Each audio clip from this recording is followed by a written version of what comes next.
জানেন যে আমাদের পূর্বপুরুষেরা দুটি কারণে সম্পত্তিকে ওয়াকফ করেছিলেন। হক করেছিলেন দুটি কারণে, এক জনকল্যাণমূলক কাজের জন্য, আর দুই রবের সন্তুষ্টির জন্য।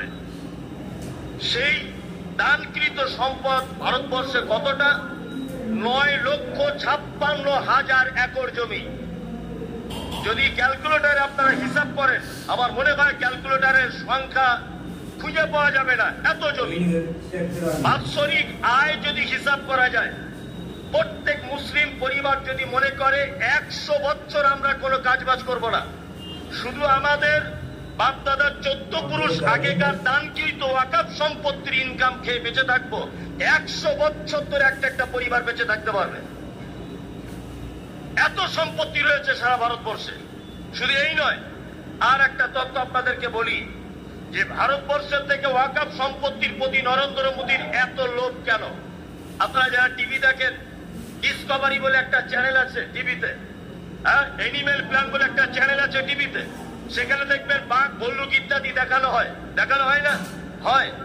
আচ্ছা বলুন তো, বাঘ তৃণভোজী প্রাণী না মাংসাশী প্রাণী? মাংসাশী প্রাণী, ও মাংস খেতে পছন্দ করে, তাই না? দেখবেন আপনারা জঙ্গলে গরু আছে, জঙ্গলে মহিষ আছে, জঙ্গলে ছাগল আছে, জঙ্গলে হরিণও বসবাস করে। বলুন এবারে বাঘ কার মাংস খেতে বেশি পছন্দ করে? হরিণের। তার মানে বাঘও জানে যে এর মাংস খুব টেস্টফুল এবং এতে অনেক ভিটামিন আছে। কি বলছি বুঝতে পারছেন না? আমাদের দেশের মাটিতে হিন্দুদের দেবত্ব সম্পত্তি রয়েছে, তাদের নরেন্দ্র মোদী সরকারের কোনো অভিযোগ নেই। সারা ভারতবর্ষের মাটিতে অজস্র সম্পদ রয়েছে বিভিন্ন কোম্পানিদের, তাতে কোনো অভিযোগ নেই। দখলদারিত্বের কোনো প্রয়োজন মনে করে না।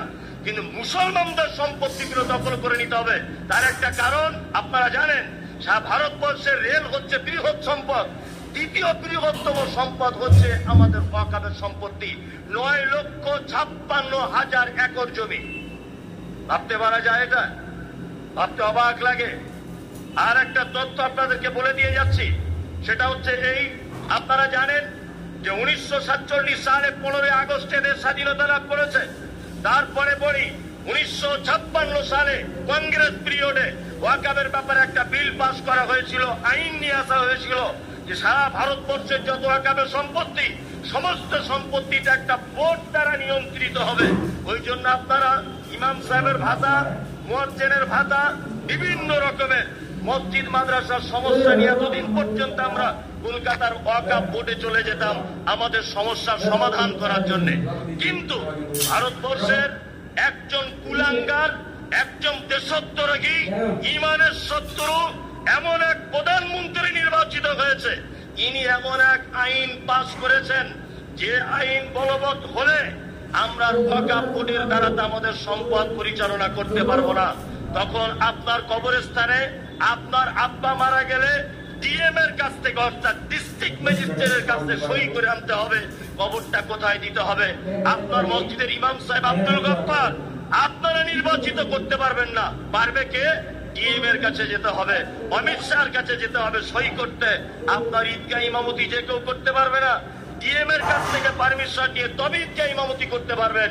সমস্ত রকমের সমস্যার জন্য ওয়াকফ বোর্ডে গিয়ে যে সমস্যাগুলি আমরা পূর্ণ করে দিতাম, সেগুলো আর আমাদের ওয়াকফ বোর্ডের মাধ্যমে পরিচালিত হবে না। তখন বিভিন্ন সরকারি আধিকারিকদের হাতে চলে যাবে। আর আপনারা জানেন যে সারা ভারতবর্ষের মানে উচ্চ পদস্থ যত অফিসার রয়েছে, ডিএম বলুন, এসডিএ বলুন, আইপিএস বলুন, তার সিংহভাগ অফিসার আরএসএস দ্বারা পরিচালিত। আপনি যাবেন, আপনি যখনই যাবেন যে আমার মসজিদের জমির সমস্যা ওয়াকফের সম্পত্তি, আমার ঈদগাহ জমির সমস্যা ওয়াকফের সম্পত্তি, তখন বলবে ঠিক আছে আজকে হবে না বাবু, আপনি 3 দিন পরে আসুন। কারণ এটা সব আরএসএস দ্বারা পরিচালিত। আপনারা জানেন যে আজকের এই মিটিং, আজকের এই সমাবেশ, এই বিল প্রত্যাখ্যান করতে হবে এর দাবিতে আপনাদেরকে আর একটা লেটেস্ট খবর বলে দিই, সেটা হচ্ছে এই যে সারা ভারতবর্ষের আমরা যাকে প্রধানমন্ত্রী হিসাবে নির্বাচন করেছি, ইনি প্রথম থেকেই একটু পরের জিনিসের লোভ বেশি। নিজের বউকে নিয়ে সংসার করতে পারে না, হাসিনাকে নিয়ে বসে আছে। কি বলছি বুঝতে পারছেন না? উনি নিজের বউকে নিয়ে সংসার করতে পারেননি, এখন হাসিনার প্রতি এত ভালোবাসা, ওনাকে রেখে দিয়েছেন ঠাকুরের মতো। উনি মুসলিম বিদ্বেষী, মুসলমানদেরকে দেখতে পারে না, কিন্তু হাসিনাকে খুব ভালোবাসে উনি, কেন জানি না। ইনি হচ্ছেন সেই প্রধানমন্ত্রী। আরে ওয়াকফ সম্পত্তি তো একটা বৃহত্তম আন্দোলনের জায়গা। এই সেই প্রধানমন্ত্রী যিনি কেদারনাথের মন্দিরের সোনার ঘন্টা চুরি করে পিতলের ঘন্টা দিয়ে পরিবর্তন করে দিয়েছে। ইনি সেই প্রধানমন্ত্রী, ইনি সেই প্রধানমন্ত্রী। আপনি কাদের কথা বলছেন? সারা ভারতবর্ষের ওয়াকফ সম্পত্তির কথা বাদ দিয়ে দেন। পশ্চিম বাংলাতে যে বাংলার মানুষ আমরা ৮০,৫৪৮ একর জমি আমাদের পশ্চিম বাংলার মাটিতে, তার বাৎসরিক আয় যদি হিসাব করা যায় ৮,৫৫৩ কোটি টাকার আয় হয়। ইমাম সাহেবদের ভাতা দেয় মমতা সরকার ২৩০ কোটি টাকা। বাকি টাকাগুলো যায় কোথায়? কোথায় যায়? সব তথ্য আমাদের কাছে আছে, সব তথ্য আছে। আমরা কলকাতাতে বক্তব্য দিয়ে এসেছি, প্রতিদিন ৪টে-৫টা করে প্রোগ্রাম করছি, এখন আবার লালগোলাতে গিয়ে করব। সব জায়গাতে আমাদের কাছে তথ্য পেশ করব। তথ্য যদি মনে হয় আমরা পেশ করতে পারবো, যখন তখন তথ্য পেশ করতে পারবো। কোথায় আপনি এত বদমাইশি করছেন? হ্যাঁ, সারা ভারতবর্ষে আপনার কি আছে? ৫,১০০০ বছর দেশ আমরা শাসন করেছি, ৫,১০০০ বছর। লালকেল্লা মুসলমানদের, দিল্লি জামে মসজিদ আমাদের, কুতুব মিনার আমাদের, হাজারদুয়ারি আমাদের, কলকাতার হাইকোর্ট আমাদের, ইডেন গার্ডেন আমাদের। আপনারা জানেন কলকাতা নেতাজি সুভাষচন্দ্র বিমানবন্দর এয়ারপোর্ট রয়েছে।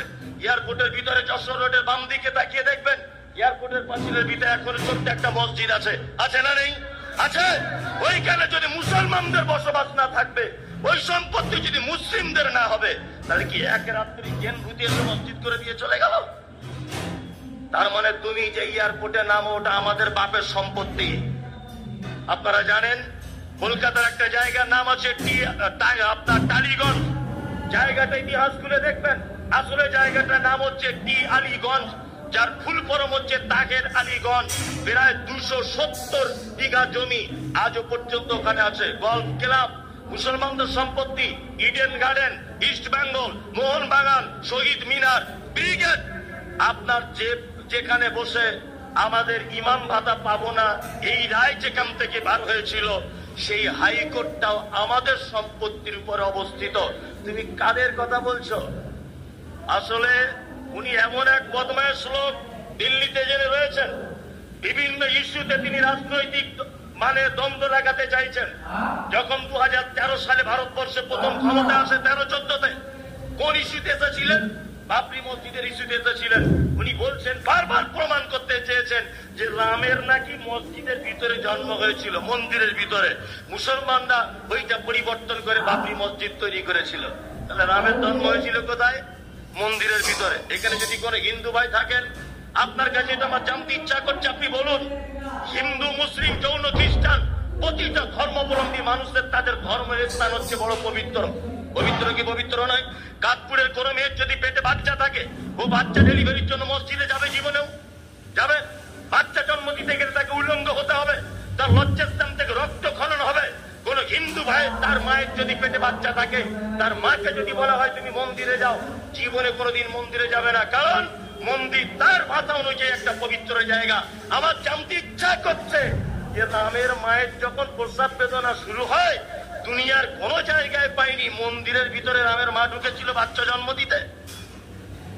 আর কোন জায়গা খুঁজে পাইনি, কোন জায়গা খুঁজে পাইনি যে রামের মা বাচ্চা জন্ম দিতে। আর কোথাও খুঁজে পাইনি না ওই মন্দিরের ভিতরে ঢুকেছিল বাচ্চা জন্ম দিতে। ইতিহাস মিথ্যা, ইতিহাস এটা মিথ্যা।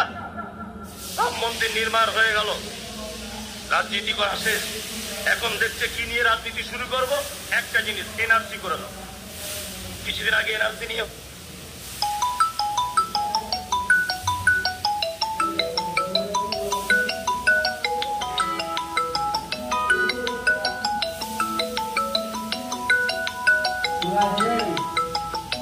নেই, ওই জন্য আপনারা দেখতে পাচ্ছেন শেষ বেলাতে রাজনীতি করছে, আর কিছুই নেই। না, এবার ওয়াকফ সম্পত্তির ব্যাপারে একটা বিল পাস করে দিই, এইটা নিয়ে এখন ২-৬ মাস, ৮ মাস, ১ বছর চলুক, রাজনীতি চলুক। শুনুন একটা কথা বলি, আপনি তো একজন চাওয়ালা প্রধানমন্ত্রী, আপনি একজন চা বিক্রেতা প্রধানমন্ত্রী। এর আগেও আমরা ফেরাউনের সঙ্গে লড়াই করে জাতি, আমরা নমরুদের সঙ্গে লড়াই করা জাতি, আমরা আবু জেহেল টিকতে পারেনি, আবু লাহাব টিকতে পারেনি। সারা পৃথিবীর ইতিহাসে ইমানদারদের সঙ্গে যারাই লড়াই করেছে একজনও বেঁচে থাকতে পারেনি, টিকতে পারেনি। তার জ্বলন্ত প্রমাণ 2024 সালে শেখ হাসিনাকে দিয়ে আমরা আপনাকে প্রমাণ করতে চাই। আলেম ওলামাদেরকে দিয়ে জেলখানাতে বন্দি করে, আলেম ওলামাদের আয়না ঘরের ভিতরে যে মেরেছে, এমন সাজা আল্লাহ দেখিয়েছে যে রাতারাত্রি হেলিকপ্টারে করে দাদার কাছে আশ্রয় নিয়েছে, টিকে থাকতে পারেনি। এইগুলো দেখেও নমরুদ, ফেরাউন, আরে এগুলো তো 1500-2000 বছর আগেকার ইতিহাস। 2024 সালের টাটকা ইতিহাস দিয়ে আপনাকে এটা প্রমাণ করতে পারি যে আমরাই সেই জাতি। আমাদের বিরুদ্ধে যারাই লেগেছে তারা পৃথিবীতে অপমান অপদস্থ হতে বাধ্য হয়েছে। আল্লাহ কোরআনে বলেছেন, অপেক্ষা করো জালেম, আমার হুকুম, আমার আযাব আসা পর্যন্ত অপেক্ষা করো। আমরা আল্লাহর আযাবের অপেক্ষা করছি। আজানের সময় হয়ে গেছে, আমি আর 1 মিনিট একটা কথা বলি। অনেক কিছু বলবো বলে আমি তথ্য সংগ্রহ করেছিলাম, কিন্তু সময় আমাকে সাথ দেয়নি। তারপরে আমি বলেছি, যেখানেই হোক, কোন দল নয়, কোন রং নয়, আমি মুমতাজুল ইসলাম কি করি না করি এটা দেখার দরকার নেই। এইরকম পরিবেশ হলে ঐক্যবদ্ধভাবে ইনশাআল্লাহ আপনার যেখানেই ডাকবেন আমি সেখানেই প্রস্তুত আছি। রাত 2টা হোক, 12টা হোক, যেখানেই ডাকবেন আমি সেখানেই গিয়ে বলিষ্ঠ কণ্ঠে অন্তত পক্ষে এই সত্য কথাগুলো জাতির সামনে উপস্থাপন করবো ইনশাআল্লাহ, যে কোনো মূল্যে। শেষ আপনার কাছে একটা কথা বলে দিই, এই মুহূর্তে আমাদের জন্য সমস্ত কিছু বন্ধ হয়ে গেছে। আপনারা বুঝতে পারছেন, আরএসএস সব জায়গা দখল করেছে। কোন জায়গায় এই মুহূর্তে আমাদের আর দখল করার মতো ক্ষমতা নেই। অন্তত পক্ষে আমরা এতটুকু করব, যে সমস্ত জায়গাতে এই মিছিলগুলো হবে আমরা সেই জায়গাগুলো অ্যাটেন্ড করব। আরে তবুও তো আল্লাহর দরবারে এটা বলতে পারবো যে আল্লাহ, আমি দিনের জন্য অতটুকু টাইম কাকপুরের মোড়ে কাটিয়েছিলাম, এর জন্য হয়তো আপনি কিয়ামতের দিনে নাজাত পেয়ে যেতে পারেন, নাজাত পেয়ে যেতে পারেন আপনি। একটা কথা বলে দিই, শুনে রেখে দেন, সময় হয়ে গেছে, আমি 8টা এক্ষুনি আজান হবে। মানে আমার মনটা খারাপ হয়ে গেল যে আমি এমন এক টাইম উঠলাম, আমি এসেছি প্রায় 3:30টার সময়, সেই থেকে বসে আছি এখানে যে কিছু বলবো, আবার লালগুলাতে যাব। এটা কেমন হয়ে গেল? যাই হোক, মানুষের চাওয়া তো চাওয়া নয়। আমি এখানে কতক্ষণ বক্তব্য রাখবো এটা 1500 বছর 50,000 বছর আগে লিপিবদ্ধ করা আছে আমার। 1 মিনিট বেশি বলবো না। আপনাদের কাছে এটা বিনীত অনুরোধ, করজোরে অনুরোধ। দেখুন একটা কথা বলি, ময়দান ছেড়ে দিলে কিন্তু বিপর্যয় নেমে আসবে, মাথায় থাকে যেন এটা। আমরা ময়দান ছাড়বো না ইনশাল্লাহ। ইনশাল্লাহ আগামী 26 এপ্রিলে কলকাতায় বিভিন্ন সংগঠনের মাধ্যমে একত্রিত ভাবে ওইখানে প্রতিবাদ সভা ডাকা হয়েছে। ইনশাল্লাহ আমরা যাবো, ইনশাল্লাহ। ইনশাল্লাহ লিল্লাহি তাকবীর, লিল্লাহি তাকবীর। সকলেই ইনশাল্লাহ আমরা কলকাতার রাজপথ অবরুদ্ধ করে দিব। প্রয়োজনে কাপড়ের কাপড় বেঁধে নিয়ে দিল্লির পার্লামেন্ট পর্যন্ত ঘেরাও করবে ইনশাল্লাহ। ভয় পাবার কিছু নেই, ভয় পাবেন না।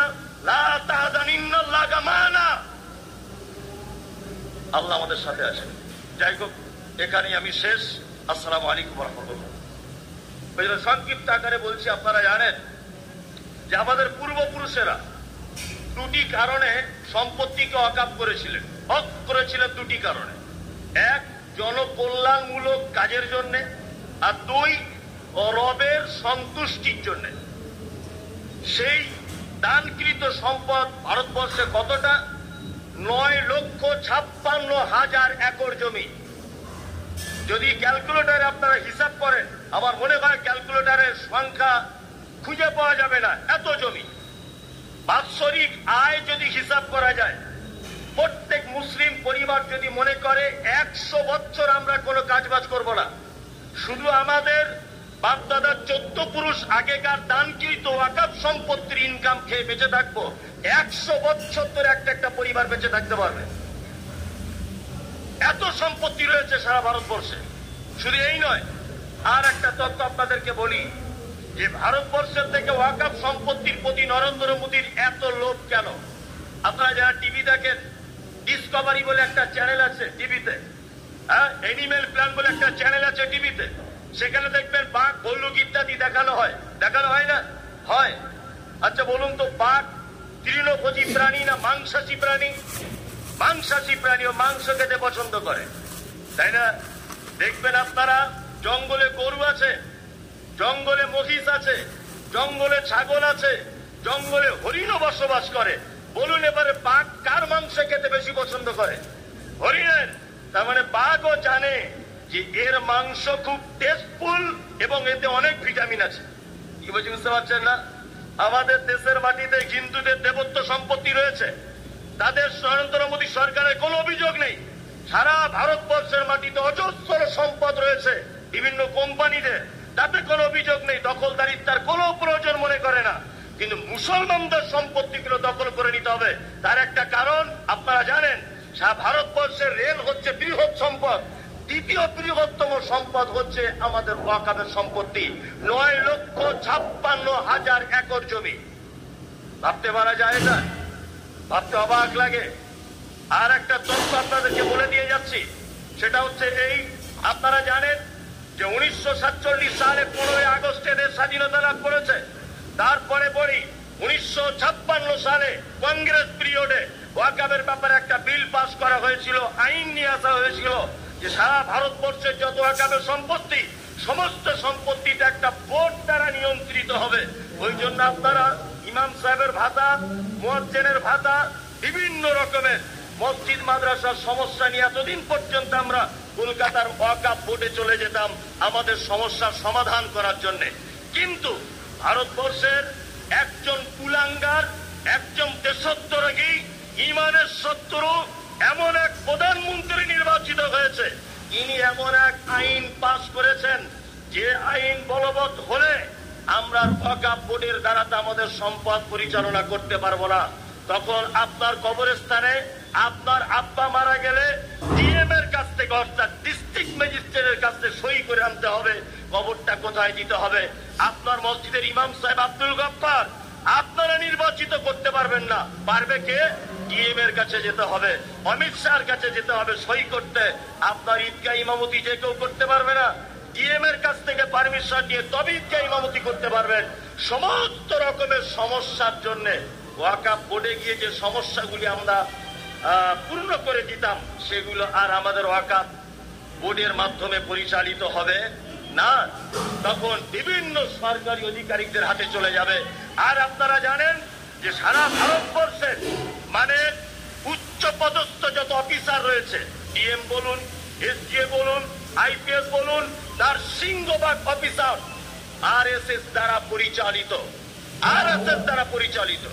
আপনি যাবেন, আপনি যখনই যাবেন যে আমার মসজিদের জমির সমস্যা ওয়াকফের সম্পত্তি, আমার ঈদগাহ জমির সমস্যা ওয়াকফের সম্পত্তি, তখন বলবে ঠিক আছে আজকে হবে না বাবু, আপনি 3 দিন পরে আসুন।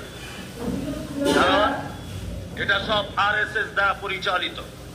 আপনারা জানেন যে আজকের এই মিটিং, আজকের এই সমাবেশ, এই বিল প্রত্যাখ্যান করতে হবে এর দাবিতে আপনাদেরকে আর একটা লেটেস্ট খবর বলে দিই, সেটা হচ্ছে এই যে সারা ভারতবর্ষের আমরা যাকে প্রধানমন্ত্রী হিসাবে নির্বাচন করেছি, ইনি প্রথম থেকেই একটু পরের জিনিসের লোভ বেশি। নিজের বউকে নিয়ে সংসার করতে পারে না, হাসিনাকে নিয়ে বসে আছে। কি বলছি বুঝতে পারছেন না? উনি নিজের বউকে নিয়ে সংসার করতে পারেননি, এখন হাসিনার প্রতি এত ভালোবাসা, ওনাকে রেখে দিয়েছেন ঠাকুরের মতো। উনি মুসলিম বিদ্বেষী, মুসলমানদেরকে দেখতে পারে না, কিন্তু হাসিনাকে খুব ভালোবাসে উনি, কেন জানি না। ইনি হচ্ছেন সেই প্রধানমন্ত্রী। আরে ওয়াকফ সম্পত্তি তো একটা বৃহত্তম আন্দোলনের জায়গা। এই সেই প্রধানমন্ত্রী যিনি কেদারনাথের মন্দিরের সোনার ঘণ্টা চুরি করে পিতলের ঘণ্টা দিয়ে পরিবর্তন করে দিয়েছে। ইনি সেই প্রধানমন্ত্রী, ইনি সেই প্রধানমন্ত্রী। আপনি কাদের কথা বলছেন? সারা ভারতবর্ষের ওয়াকফ সম্পত্তির কথা বাদ দিয়ে দেন। পশ্চিম বাংলাতে যে বাংলার মানুষ আমরা ৮০,৫৪৮ একর জমি আমাদের পশ্চিম বাংলার মাটিতে, তার বাৎসরিক আয় যদি হিসাব করা যায় ৮,৫৫৩ কোটি টাকার আয় হয়। ইমাম সাহেবদের ভাতা দেয় মমতা সরকার ২৩০ কোটি টাকা। বাকি টাকাগুলো যায় কোথায়? কোথায় যায়? সব তথ্য আমাদের কাছে আছে, সব তথ্য আছে। আমরা কলকাতাতে বক্তব্য দিয়ে এসেছি, প্রতিদিন ৪-৫টা করে প্রোগ্রাম করছি, এখন আবার লালগোলাতে গিয়ে করব। সব জায়গাতে আমাদের কাছে তথ্য পেশ করব। তথ্য যদি মনে হয় আমরা পেশ করতে পারবো, যখন তখন তথ্য পেশ করতে পারবো। কোথায় আপনি এত বদমাইশি করছেন? হ্যাঁ, সারা ভারতবর্ষে আপনার কি আছে? ৫,১০০০ বছরে দেশ আমরা শাসন করেছি, ৫,১০০০ বছর। লাল কেল্লা মুসলমানদের, দিল্লি জামে মসজিদ আমাদের, কুতুব মিনার আমাদের, হাজারদুয়ারি আমাদের, কলকাতার হাইকোর্ট আমাদের, ইডেন গার্ডেন আমাদের। আপনারা জানেন কলকাতা নেতাজি সুভাষচন্দ্র বিমানবন্দর এয়ারপোর্ট রয়েছে। এয়ারপোর্টের ভিতরে যশোর রোডের বাম দিকে তাকিয়ে দেখবেন, এয়ারপোর্টের পাঁচিলের ভিতরে এখন ছোট্ট একটা মসজিদ আছে। আছে না নেই? আছে। ওইখানে যদি মুসলমানদের বসবাস না থাকবে, ওই সম্পত্তি যদি মুসলিমদের না হবে, তাহলে কি এক রাত্রি জ্ঞান ভূতি এসে মসজিদ করে দিয়ে চলে গেল? তার মানে তুমি যে এয়ারপোর্টে নামো, ওটা আমাদের বাপের সম্পত্তি। আপনারা জানেন কলকাতার একটা জায়গার নাম আছে আপনার টালিগঞ্জ। জায়গাটা ইতিহাস খুলে দেখবেন, আসলে জায়গাটার নাম হচ্ছে টি আলীগঞ্জ, যার ফুল ফরম হচ্ছে তাগের আলীগঞ্জ। প্রায় ২৭০ বিঘা জমি আজও পর্যন্ত ওখানে আছে। গল্ফ ক্লাব মুসলমানদের সম্পত্তি, Eden Garden, East Bengal, Mohun Bagan, Shaheed Minar, Brigade. আপনার যেখানে বসে আমাদের ইমাম ভাতা পাবো না, এই রায় যেখান থেকে বার হয়েছিল, সেই হাইকোর্টটাও আমাদের সম্পত্তির উপর অবস্থিত। তুমি কাদের কথা বলছো? আসলে উনি এমন এক বদমায়েশ লোক, দিল্লিতে জেনে রয়েছেন, বিভিন্ন ইস্যুতে তিনি রাজনৈতিক দ্বন্দ্ব লাগাতে চাইছেন। যখন ২০১৩ সালে ভারতবর্ষে প্রথম ক্ষমতা আসে ১৩-১৪তে, কোন ইস্যুতে ছিলেন? বাবরি মসজিদের ইস্যুতে ছিলেন। উনি বলছেন, বারবার প্রমাণ করতে চেয়েছেন যে রামের নাকি মসজিদের ভিতরে জন্ম হয়েছিল, মন্দিরের ভিতরে। মুসলমানরা ওইটা পরিবর্তন করে বাবরি মসজিদ তৈরি করেছিল। তাহলে রামের জন্ম হয়েছিল কোথায়? মন্দিরের ভিতরে। এখানে যদি কোনো হিন্দু ভাই থাকেন, আপনার কাছে এটা আমার জানতে ইচ্ছা করছে, আপনি বলুন, হিন্দু, মুসলিম, জৈন, খ্রিস্টান, প্রতিটা ধর্মাবলম্বী মানুষদের তাদের ধর্মের স্থান হচ্ছে বড় পবিত্র। পবিত্র কি পবিত্র নয়? কাঠপুরের কোন মেয়ের যদি পেটে বাচ্চা থাকে, ও বাচ্চা ডেলিভারির জন্য মসজিদে যাবে? জীবনেও যাবে? বাচ্চা জন্ম দিতে গেলে তাকে উলঙ্গ হতে হবে, তার লজ্জাস্থান থেকে রক্ত খনন হবে।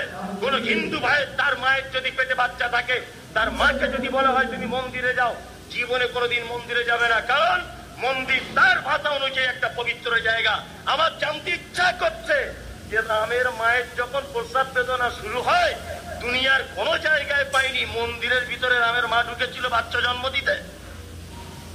আর কোন জায়গা খুঁজে পাইনি, কোন জায়গা খুঁজে পাইনি যে রামের মা বাচ্চা জন্ম দিতে। আর কোথাও খুঁজে পাইনি না ওই মন্দিরের ভিতরে ঢুকেছিল বাচ্চা জন্ম দিতে। ইতিহাস, মিথ্যা ইতিহাস, এটা মিথ্যা।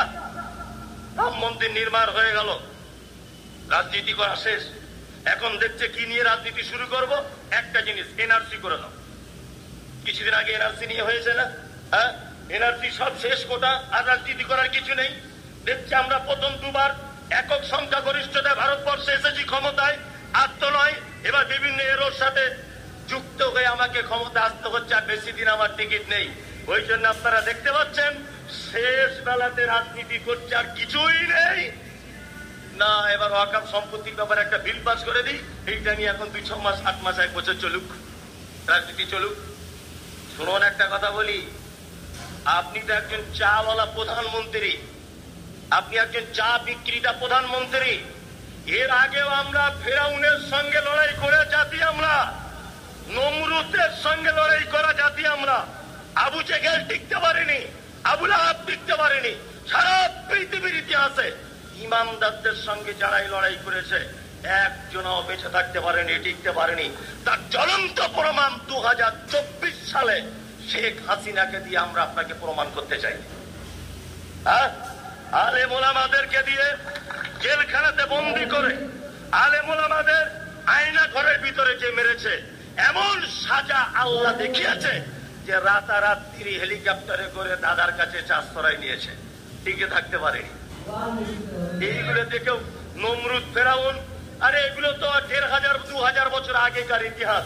2024 সালের টাটকা ইতিহাস দিয়ে আপনাকে এটা প্রমাণ করতে পারি যে আমরাই সেই জাতি, আমাদের বিরুদ্ধে যারাই লেগেছে তারা পৃথিবীতে অপমান অপদস্থ হতে বাধ্য হয়েছে। আল্লাহ কোরআনে বলেছেন, অপেক্ষা করো জালেম আমার হুকুম, আমার আযাব আসা পর্যন্ত অপেক্ষা করো। আমরা আল্লাহর আযাবের অপেক্ষা করছি। আজানের সময় হয়ে গেছে, আমি আর 1 মিনিট একটা কথা বলি। অনেক কিছু বলবো বলে আমি তথ্য সংগ্রহ করেছিলাম, কিন্তু সময় আমাকে সাথ দেয়নি। তারপরে আমি বলেছি, যেখানেই হোক, কোন দল নয়, কোন রং নয়, আমি মুমতাজুল ইসলাম কি করি না করি ওটা দেখার দরকার নেই। এইরকম পরিবেশ হলে ঐক্যবদ্ধভাবে ইনশাল্লাহ আপনারা যেখানেই ডাকবেন আমি সেখানেই প্রস্তুত আছি। রাত 2টা হোক, 12টা হোক, যেখানেই ডাকবেন আমি সেখানেই গিয়ে বলিষ্ঠ কণ্ঠে অন্তত পক্ষে এই সত্য কথাগুলো জাতির সামনে উপস্থাপন করবো ইনশাল্লাহ, যে কোনো মূল্যে। শেষ আপনার কাছে একটা কথা বলে দিই, এই মুহূর্তে আমাদের জন্য সমস্ত কিছু বন্ধ হয়ে গেছে। আপনারা বুঝতে পারছেন, আরএসএস সব জায়গা দখল করেছে। কোন জায়গায় এই মুহূর্তে আমাদের আর দখল করার মতো ক্ষমতা নেই। অন্তত পক্ষে আমরা এতটুকু করব, যে সমস্ত জায়গাতে এই মিছিলগুলো হবে আমরা সেই জায়গাগুলো অ্যাটেন্ড করব। আরে তবুও তো আল্লাহর দরবারে এটা বলতে পারবো যে আল্লাহ, আমি দিনের জন্য অতটুকু টাইম কাকপুরের মোড়ে কাটিয়েছিলাম, এর জন্য হয়তো আপনি কিয়ামতের দিনে নাজাত পেয়ে যেতে পারেন, নাজাত পেয়ে যেতে পারেন আপনি।